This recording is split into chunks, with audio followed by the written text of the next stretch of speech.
Going on, guys? Orange Swarm coming at you guys with another aftermath after a Lions game. Detroit Lions went to the Minnesota Vikings.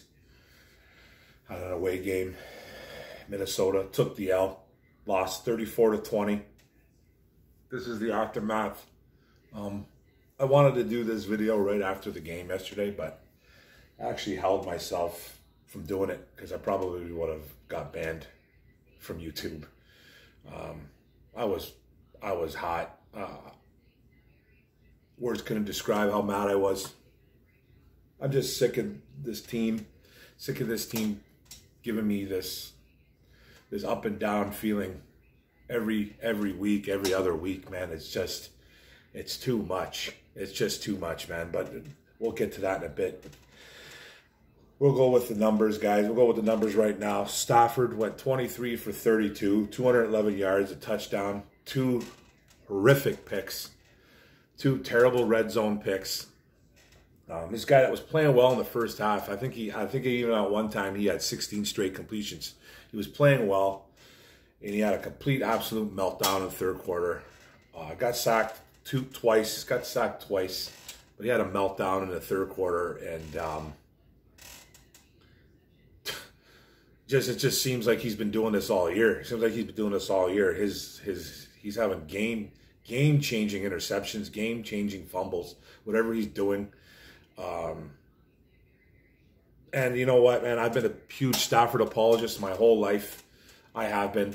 I've backed this guy up endlessly, to the point where I've almost gotten physical confrontations with people, where I've gotten on fights on social media, just everything, man. And you know what, man? I still think he's a good quarterback. It's just, man, it's time to move on. But we'll talk about this in a little bit. We'll talk numbers right now. I'll talk a little bit afterward. But he threw the ball at 71.8% completion percentage. He was good there. He got hit about 7 times. He's banged around again, sacked twice. But yeah, but he ended up getting hurt in the third quarter with a brain injury, concussion, whatever you want to call it. And they had to go to Chase Daniel. He came in, went 8 for 13, 94 yards, threw a touchdown. I think it was to Hawkinson. And then 1 interception. That was a really, really bad, man. He was at 61.5% clip, completion percentage. And I don't even know how many times he was hit, but, it doesn't really matter.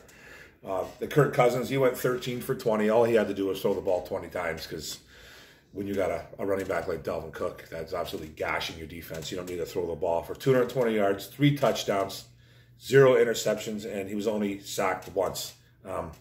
65% completion percentage, which is really solid. He was only hit twice. This defense is a joke.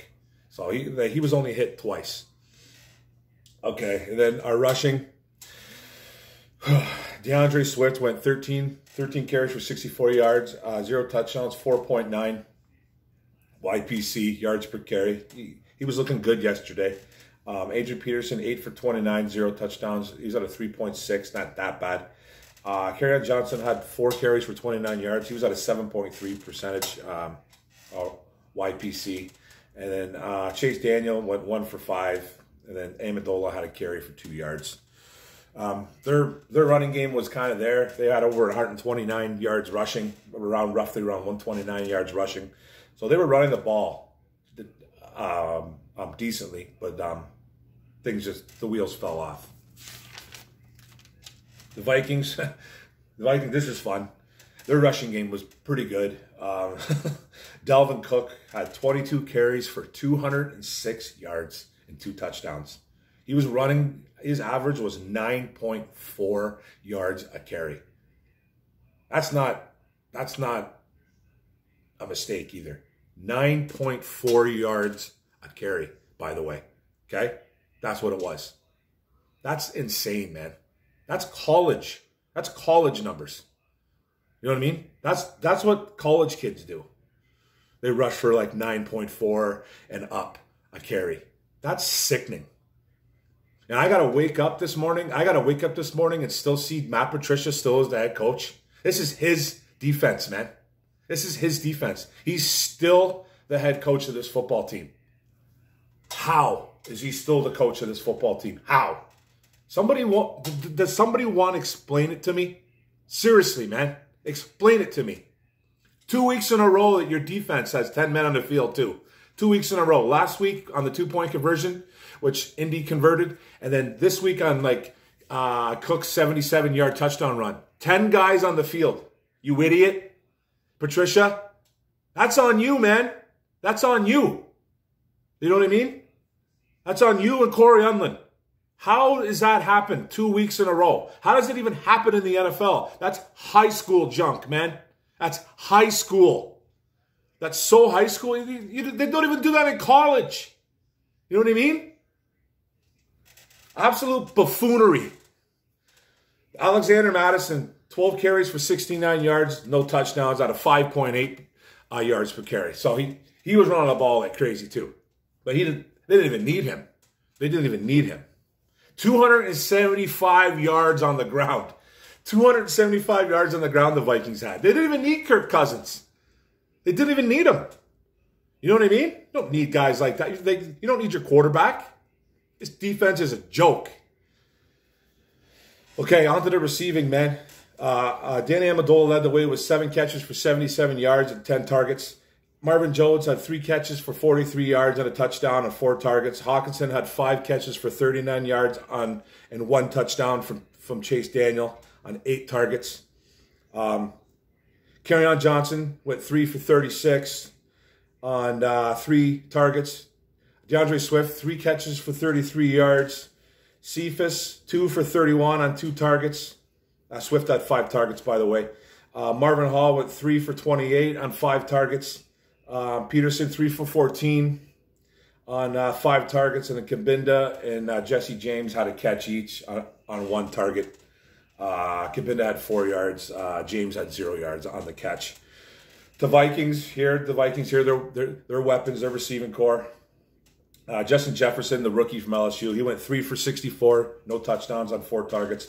Dalvin Cook went 2 for 46 on 2 targets. Kyle Rudolph, their tight end, 3 catches for 40 yards on 4 targets. Thielen, who was shut down, that's the only kind of positive we could see here, but they didn't even need Thielen. But he went 2 for 38 on 5 targets. Trufant actually played well against him, though. I will give him that.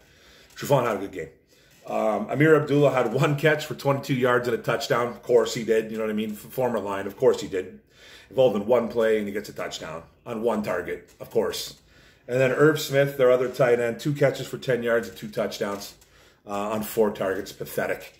I even talked about how they don't really use their tight ends a lot, and they actually threw the ball to their tight ends like 8 times. I think they got, as a group, they got 8 catches. 8 targets at least, and 5 catches and a couple touchdowns. And they don't really use their tight ends much, but use them against Detroit, though. Use them against Detroit. It's just so frustrating. And then, their defense with the Detroit Lions, Trufant had a good day, man. 4 tackles, a couple assists. He had a sack. You got to get your cornerback has to get you the sack. So, he had a good game, though. Desmond Trufant, he showed up, man. He actually showed up, man. He was actually playing well. Jamie Collins, who I thought had a really bad day, had 4 tackles, 5 assists. He had a really bad day, man. He was responsible for the Amir Abdullah touchdown. He got his shorts juked out by Dalvin Cook, but that's going to happen. But I thought he had a bad day. Will Harris, his safety, had 4 tackles. Ragland had 3 tackles, 2 assists. Deron Harmon, 2 tackles, 3 assists, and he ended up getting a little bit stupid late in the game, too. Threw a punch out of no lineman. Team is just frustrating. Their players are frustrated. Everything's just sinking. Everything's sinking, guys. Christian Jones had 2 tackles, 3 assists. Jaron Kearse had 2 tackles and 6 assists. And Jaron Kearse, you know what you need to do? You need to calm down, bro. Getting all up in Dalvin Cook's face, man, after an 8-9 yard run, like you did something special, bro. Your defense got gashed. Absolutely got embarrassed, okay? Embarrassed. And this guy's getting all up in his face like he did something. I used to hate that, man. I had a guy that I played with in high school that used to do stuff like that. I will not name him. But I had a buddy in high school that used to do stuff like that. He would let up a big play and then he would talk junk. Like, bro, you just gave up 30 yards, man. Shut up. and let's play the next play. I used to get so mad. And that's exactly what that reminded me of. That's what that reminded me of, man. It was so annoying, man. Like, he just gassed you for 8-9 yards. And you're going to go get up in his grill. And then he gassed you for 206 yards on the day. Shut up and do your job, man. Okay, Austin Bryant, who came back, had a couple tackles. He actually had a big punt block too, man. Good to see the kid back, man. I hope he stays healthy, and I hope he gets some playing time. Everson Griffin, you had 1 tackle and 2 assists. And you were another one. You were another one that you blocked the pass from Kirk Cousins, and you literally ran up to the Minnesota sideline and started getting in Mike Zimmer's face. Started chirping at the Minnesota sideline. Grow up. Like what is it with this? What is it with this team, man? They put on this, he's a brand new guy, and I know he's a fired up guy, and I love that about him. But man, you're gonna come on here, you're gonna come to the team, and you put on this jersey, you put on this helmet, and you act like a fool. Your team was getting gashed. You batted down a pass, bro. You had 1 tackle and 2 assists. You didn't do nothing. You didn't do anything. I guess it was kind of hard to sack Cousins, though, because he didn't really drop back much. He dropped back 20 times. So it's like, I can't get too mad. It just stuff like that bugs me, man. Stuff like that bugs me. You batted down a pass, dude. Your defense gave up 500 yards. 495, sorry to be exact. 495. That's embarrassing. That's college, man. That's college numbers. That doesn't happen in the NFL. It's not supposed to happen. Then you had Nick Williams, 1 tackle, 2 assists. Romeo Okwara didn't do much, man. He did have a block punt, too. He did have a block punt, but he didn't have much going on. He had 1 tackle, 2 assists, like I said. And Okudah had 1 tackle and an assist. He ended up getting hurt, and I think in the second half, twisting an ankle or something like that. He went down. Oruwariye was not on here. He didn't have a good day either, man. He got burned by Jefferson. Then he had a bad pass interference later on in the game, or during the game sometime. The whole defense didn't play well. The whole defense was terrible. The only guy that played well was Trufant. That's it. Penasini was terrible. He had Delvin Cook wrapped up, and Cook just literally ran right over him. Just bounced right off him. Shelton was non-existent. It was terrible. It was terrible. Now the Vikings defense, Eric Wilson, who I said was a really good linebacker, went off yesterday. He had 8 tackles, 5 assists. He had a pick. He had a pick, and then he had half a sack. Chris Boyd, their other corner, had 8 tackles, 3 assists. Harrison Smith had 7 tackles, 3 assists, and a pick from Chase Daniel. Gladney, the other rookie, had 5 tackles. He made some nice plays, actually, this kid right here. 5 tackles, 2 assists. Eric Kendricks, another linebacker that I said was a boss, had 3 tackles, 3 assists, and he had an interception in the end zone against Stafford. Anthony Harris, 3 tackles, 2 assists. Chris Jones, who they just picked up, had 3 tackles. Jaleel Johnson, defensive tackle, had 2 tackles. Troy Dye, a rookie, had a couple tackles and a couple assists. Armon Watts had a tackle, 3 assists, half a sack. Jalen Holmes, 1 tackle, 3 assists. Shamar Stephen, 2 tackles, half a sack. Hercules Matafa had 1 tackle, half a sack. I think they had a couple sacks on him. So Boone and Ham and Osborne had 1 tackle each, probably on special teams, because those guys are offensive guys, actually. So they probably had tackles on special teams, I'm assuming, because we don't create turnovers. So we don't create turnovers. So those guys are all offense. Boone's a running back. Osborne's a wide receiver. And Ham's a running back, fullback. So they obviously had tackles on special teams, because, like I said, this defense doesn't create turnovers. We don't do that kind of stuff in Detroit. You know what I mean? Now let's talk about the game, man. Let's talk about the game. Let's talk about Matt Stafford, first of all. Matt Stafford had, he had a rough go. He had a really rough go yesterday. He was playing well up until the third quarter. And he just broke down. He had a mental breakdown. Like, it was just weird. And I know he went through some junk during the week. He went on the COVID list. He had to be isolated from his family, his team, all that stuff. He's by himself probably for 5-6 days. Okay, I understand. I get it, man. I guess he was losing his mind. I guess at home, too, Kelly Stafford, his little girl, his little daughter, 2-year-old, fell back in her high chair, or fell out of her high chair, and smacked her head, and he literally almost broke protocol and went home. You know what? I don't blame him for that. I'm not blaming him for that, man. I got a couple things to say about it. If his head wasn't in it, he should have not played this game. I know it's tough to say. I'm trying to be nice here. Because he came on yesterday, and he came on yesterday after the game, and he was just like, he wasn't about to break down, but he was just like, man, I miss my family so much. I just hate being away from my family. I understand. I'm not trying to be cold here. I'm really not. I'm not trying to be cold here because you guys all know I love Stafford. I love him.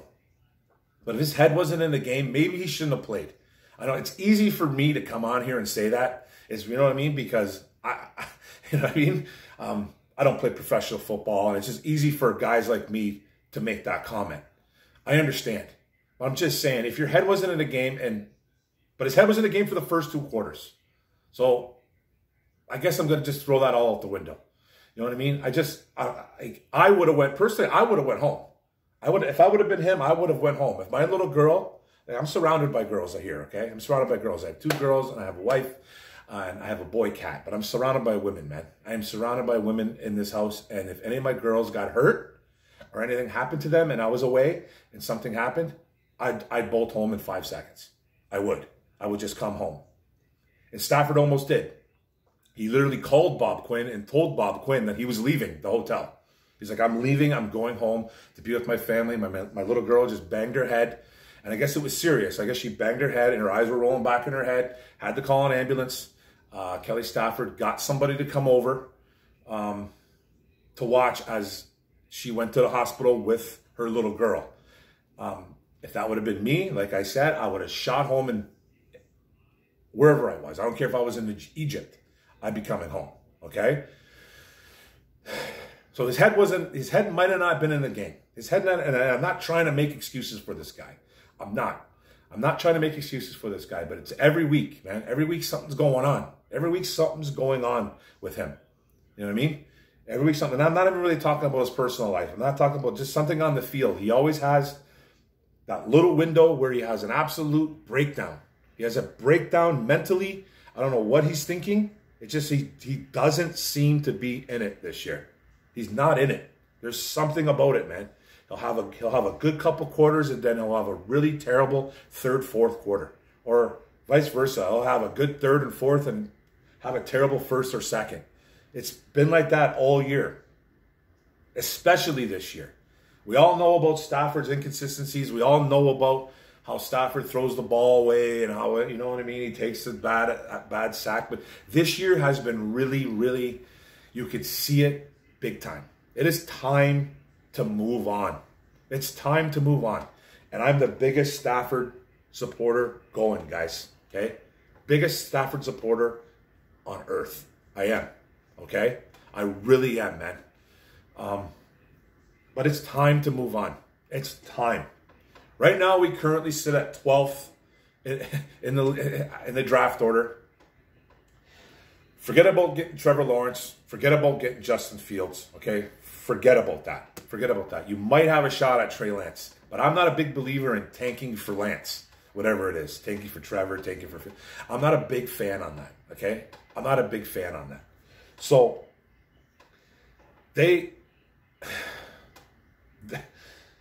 just need to move on from the man. They just need to move on from him.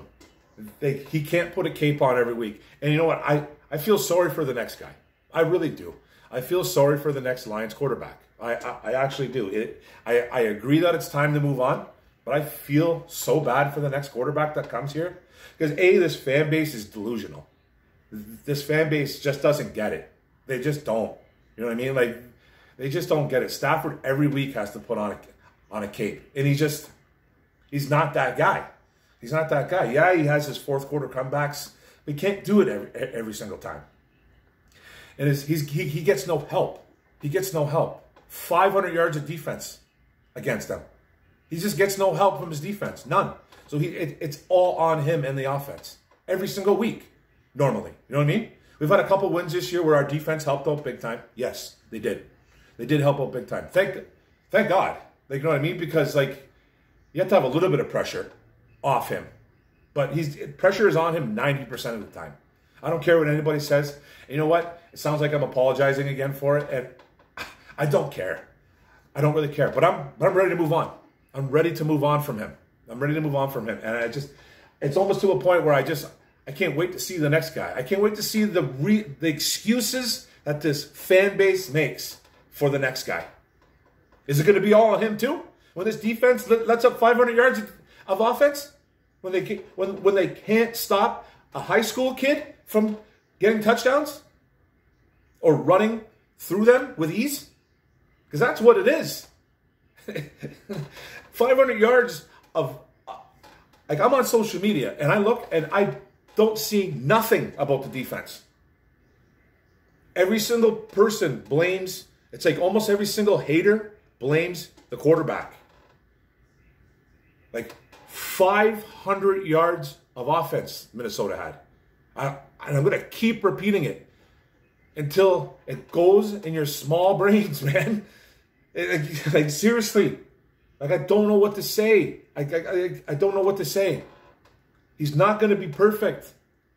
And he deserves better. He deserves better. There's just something's wrong.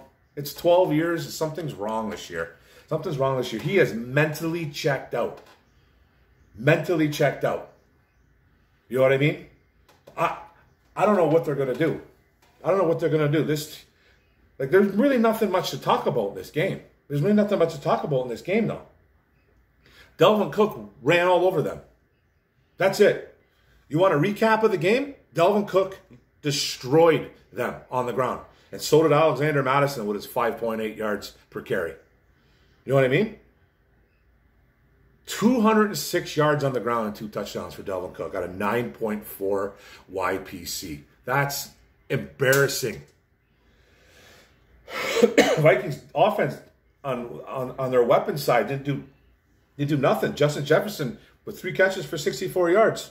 And Irv Smith had 2 catches for 10 yards and 2 short touchdowns. You know what I mean? Can't cover anybody. Abdullah had that 1 catch for 22 yards and a touchdown because Jamie Collins can't cover squat. So there's not really much to talk about, man. And then on their side of defensively, Eric Wilson, who's a Michigan native, I guess, went nuts. Had a phenomenal day at linebacker. Phenomenal day.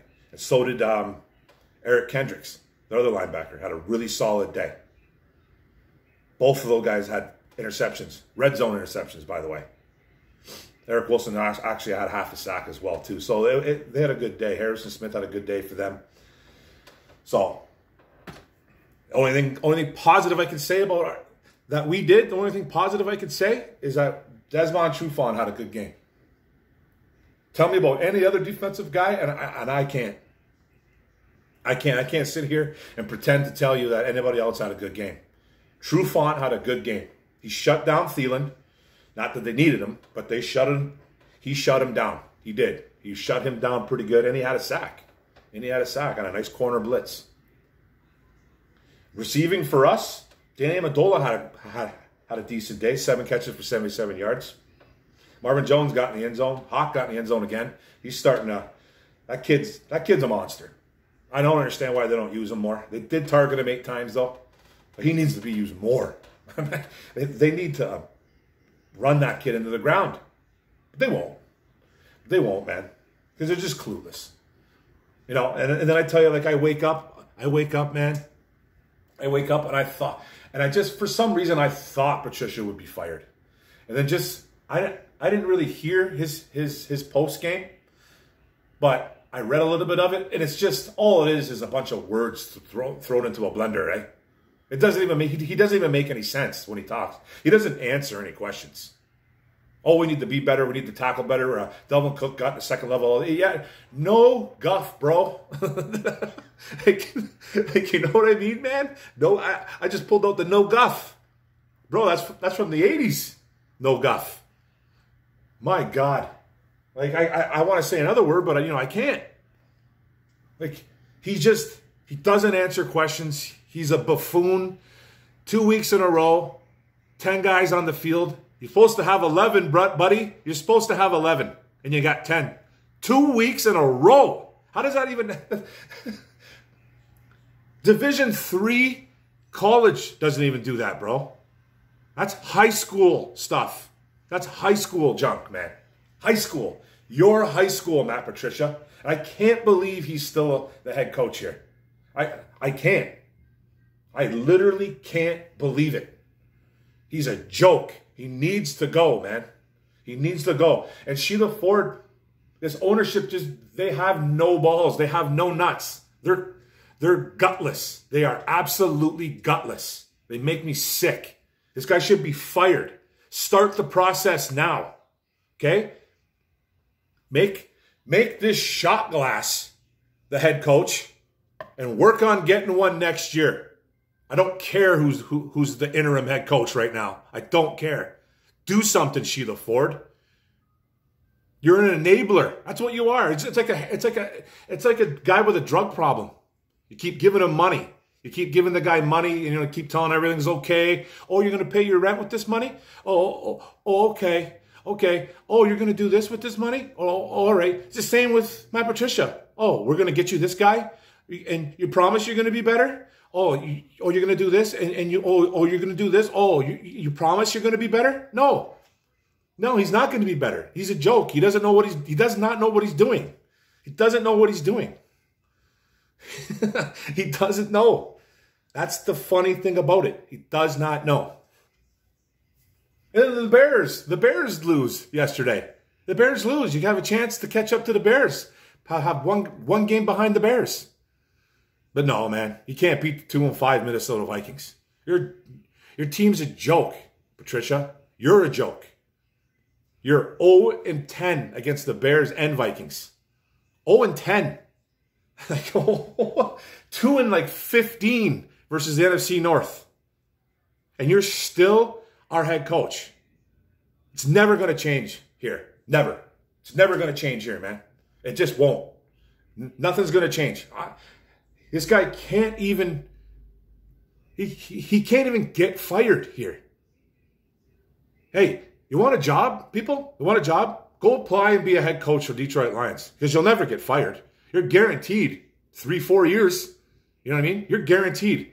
Don't do good, though. Don't do good, because then you'll get fired. It's like the bizarro world. It's like I'm in a DC Comics magazine, comic book magazine. It's like Superman going up against Solomon Grundy. Everything's the opposite, man. Everything's opposite. It's the bizarro world. It's the craziest thing I've ever seen. This team is a joke. I love this team so much. As you can tell, I am passionate about this team. Okay? I'm passionate. I wouldn't do this YouTube channel stuff if I didn't love this team. But I hate this regime. I hate them. I can't go like this, and then like this, and then like this, and then like that every other week. I'm sick of it. Sheila Ford, do something. Get off your behind and do something. Address the people at least. Talk to the fans and say this guy's going to be gone. Like, say something. What are you doing? I had enough, guys. I had enough. What a bad week for sports all around, man. Lions getting thumped, Michigan getting thumped, Michigan State losing. I don't really care about State, but bad. I had a horrible day. Had a horrible day betting yesterday. 0 for 4, and mark my word. I just had a horrible weekend when it comes to sports. The only thing positive is that the Detroit Tigers are on the rise. They hired some great coaches, hired a great manager. That's the only team that we're going to be looking forward to, eh? By the way, for the next couple of years. It's going to be the Tigers. They're going to be on the rise in the next couple of years. So that's my rant, guys. Sorry I had to go this way, man. Sorry I had to go this way. All around bad game. Stafford was horrific. Defense was absolutely terrible. The only thing positive about this game is that Trufant came back and played well. We did have a smidge of a running game. Still thought maybe Swift should have got the ball a little bit more, but he did have at least 13 carries for 64 yards. Had a nice average at 4.9. He did look good there. Chase Daniel is not obviously a good backup. He's not bad, but he's not good, man. He throws the ball. It was looking like he was like rugby tossing the ball. It was so like, it was like he was lofting his passes. It was weird. He's the complete opposite of Matt Stafford. Matt Stafford zips a ball like I've never seen. Chase Daniel comes in and he's like soft tossing with his daughter. Like it's just such a weird difference. So yeah, guys, their defense was terrible. Their defense played really well. Minnesota, especially their two linebackers, Wilson and Kendricks. Two bosses, man. Those guys are awesome. Those guys are two really good linebackers. But other than that, man, it was a complete mess. But don't forget, guys,